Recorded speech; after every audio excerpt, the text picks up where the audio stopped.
for us. Some of our parents went unkempt.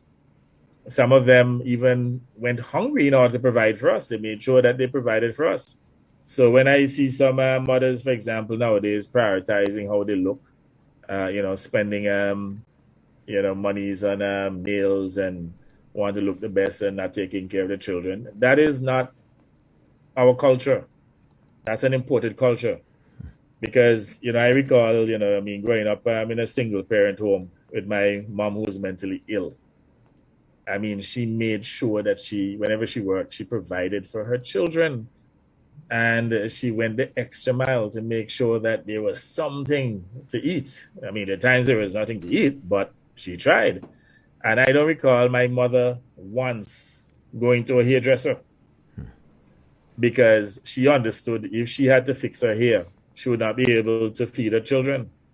And there are two things that we had to do, even though our mother was mentally ill. We had to go to school every day and we had to go to church. And that is why I think, I have a very strong spiritual orientation because of the way in which I was socialized as a youth. But I have suspect that we're losing those values. And, you find that there's more individualism within the society driven by materialism. So maybe I should probably call it material individualism, in which individuals are taking care of themselves and not looking out for their families. So some workers, for example, some males, as soon as they get their pay, they go and buy the most expensive shoes, the Air Jordan and so on, and leave their children hungry. Some of them can't wait to go to the gambling shop or to the bar to go and have fun, drink a ton of beers and so on. Again, leaving their children impoverished. I'm saying that is not the Antiguan and Barbudan way. That is not our culture.